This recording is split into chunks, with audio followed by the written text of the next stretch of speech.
Hello दोस्तों, हम फिर आ गए थे कहानी कैरिंग हस्बैंड, जिसको लिखा है श्रेया जी ने और उसका क्रेडिट भी इन्हीं को जाता है। तो दोस्तों, हमारी इस कहानी के पूरे पूरे एपिसोड नंबर आपके 133 हो चुके हैं। हम देखते हैं अगली कहानी में क्या होता है। शुरू करते हैं कहानी का एपिसोड नंबर आपका 134 और देखते हैं कहानी में क्या होता है।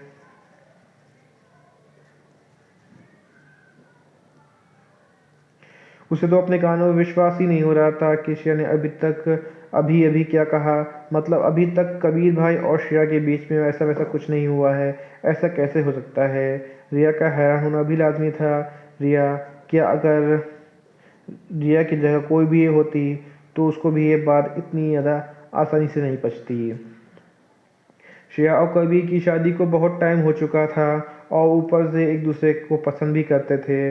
और ये बात किसी से छिपी नहीं थी कि कबीर को देख कर ये पता चलता है कि उसे श्रेया से कितनी फिक्र है। और श्रेया के बारे में तो उससे पहले से ही पता था कि कबीर को कितना पसंद करती है। तो फिर ऐसा कैसे हो सकता है कि अभी तक उन दोनों के बीच में पति पत्नी जैसा कुछ भी नहीं हुआ। वहीं रिया के इस तरह चिल्लाने से श्रेया भी हैरान हो गई। उसने सोचा नहीं था कि उसके बात सुनकर रिया ऐसे रिएक्ट करेगी, वरना वो कभी भी रिया को इस बारे में बताती ही नहीं। फिर उसने अपने आसपास देखा तो पाया कि उन दोनों को ही लोग अजीब नज़रों से देख रहे हैं। और सबको इस तरह खुद को घूरता देख जल्दी से रिया का हाथ पकड़ के बाहर ले जाते हुए बोली, रिया तुम पागल हो गई हो क्या? क्या मतलब इस तरह कुछ चिल्लाता है क्या? देखो कैसे सब लोग हमको देख रहे हैं जैसे हमने कोई जोकर हैं। ये सुनकर रिया अपने सेंस में वापस आई और श्रेया के हाथ पर अपने हाथ छुड़ाते हुए बोली, श्रेया क्या क्या तुमने जो अभी भी बोला हो क्या वो सच है? ये सुनकर श्रेया रिया से अपनी नज़र चुराते हुए चुराने लगी और बोली, तुम क्या बोल रही हो? मुझे कुछ भी समझ नहीं आ रहा। ये बोल के वहाँ से जाने लगी क्योंकि उसे पता था कि रिया क्या पूछना चाहती है, पर श्रेया इस बारे में बात ही नहीं करना चाहती थी। वहीं रिया ये भी समझ गई थी कि श्रेया बात से टाल रही है क्योंकि वो श्रेया को बहुत अच्छे से जानती थी। फिर उसने आसपास देखा तो पाया उन दोनों को ही सब लोग उन्हीं को देख रहे थे। ये देख के वो समझ गई थी कि ये सही जगह नहीं है ये सब बात करने के लिए। फिर रिया श्रेया का हाथ पकड़ के बाहर ले जाते हुए बोली, चलो कहीं और चल के बात करते हैं। ये सुनकर श्रेया बिना कुछ बोले रिया के साथ जाने लगी क्योंकि उसे पता था कि रिया को कुछ भी कहना बेकार है। अगर उसने कुछ भी कहा तो रिया फिर से यहीं चालू हो जाएगी और श्रेया इतने सारे लोगों के बीच में इस बारे में कोई भी बात नहीं करना चाहती थी। वहीं रिया श्रेया को एक रेस्टोरेंट में ले गई। उसने अपने और श्रेया के लिए प्राइवेट रूम बुक किया क्योंकि वो नहीं चाहती थी कोई उन्हें डिस्टर्ब करे। फिर वो चेयर में बैठते हुए श्रेया की तरफ देखी और बोली, श्रेया क्या तुमने जो कॉलेज में कहा था वो सच है? क्या सच में तुम्हारे और भाई के बीच अभी तक वो सब नहीं है? ये सुनकर श्रेया ने एक नज़र रिया की तरफ देखा और वापस अपना सिर झुका लिया।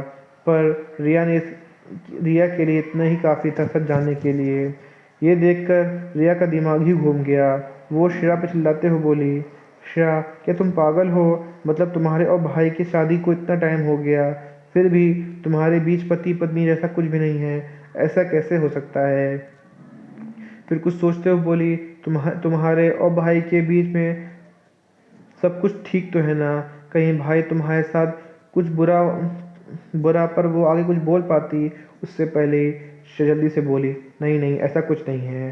तुम ऐसा कैसे सोच सकती हो कि हब्बी मेरे साथ कुछ गलत कर सकते हैं? वो मेरी बहुत केयर करते हैं, मेरी हर बात मानते हैं। ये सुनकर रिया बोली, अगर ऐसा ही है तो फिर अभी तक तुम दोनों के बीच हुआ क्यों नहीं कुछ? ये सुनकर श्रेया ने अपना सिर झुका लिया और धीरे से बोली, मेरी वजह से। ये सुनकर रिया हैरान हो गई और उसे हैरानी से बोली, क्या तुम्हारी वजह से? मुझे कुछ समझ नहीं आया, तुम कहना क्या चाहती हो? ये सुनकर श्रेया बोली, वो जब भी हब्बी मेरे साथ होते हैं थे तो वो सब करने की कोशिश करते हैं, पर तब डर जाती हूँ। मुझे पता है हब्बी मुझसे बहुत प्यार करते हैं और मुझे ये भी पता है कि हब्बी जितना भी प्यार मुझे करते हैं कोई और कर ही नहीं सकता। पर भी पता नहीं अपने आप को उसके लिए तैयार नहीं कर पाती हूँ। मुझे नहीं पता मुझे किस बात का डर है, पर जब भी हब्बी वो सब करते हैं मैं डर जाती हूँ। ये सुनकर रिया श्रेया पे गुस्सा करते हुए बोली, श्रेया तुमने ये ठीक नहीं किया। तुम भाई के साथ ऐसा कैसे कर सकती हो? मुझे तुम पे ये उम्मीद नहीं थी।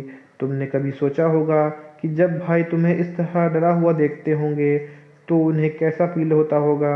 उन्हें तो ऐसा ही लगता होगा कि शायद उनके ही प्यार में कुछ कमी रह गई होगी।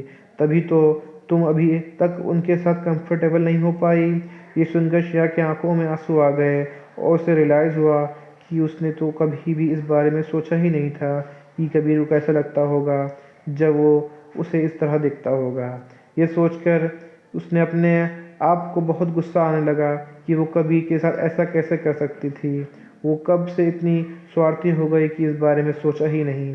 वहीं श्रेया को इस तरह रोता देख रिया फिर श्रेया को समझाते हुए बोली, श्रेया तुम्हें तो अपनी किस्मत पर प्राउड फील करना चाहिए कि जो तुम्हें कबीर भाई जैसा पति मिला, क्योंकि अगर यहाँ कबीर भाई की जगह कोई और होता तो कब कब का किसी और लड़की के पास चला जाता, क्योंकि आखिर कब तक कोई अपने आप को कंट्रोल कर पाएगा।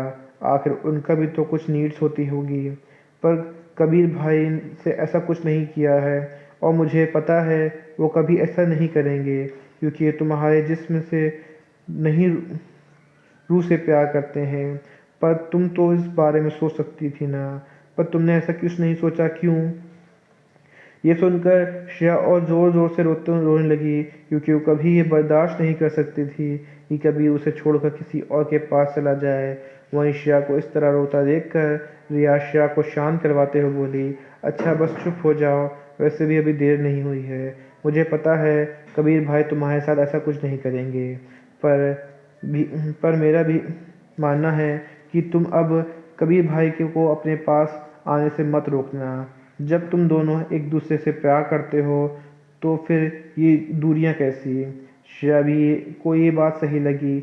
उसने सोच लिया था कि वो अब कबीर को कभी भी अपने पास आने से नहीं रोकेगी। यहीं पे कहानी का एपिसोड नंबर आपका 130 यहीं पे कहानी का एपिसोड नंबर आपका 134 कंप्लीट होता है। सो दोस्तों आपको एपिसोड 134 कैसा लगा हमें कमेंट करके ज़रूर बताइएगा। कहानी का ऐसा अंश ऐसा भाग जो समझ में ना आया हो, आपको अच्छा लगा हो तो भी हमें कमेंट करके ज़रूर बताइएगा। कहानी अच्छी लगी तो उसको लाइक कीजिएगा, शेयर कीजिएगा, चैनल को सब्सक्राइब कर लीजिएगा ताकि आपको हमारे आने वाली अगली वीडियो तक आसानी से पहुँच सके।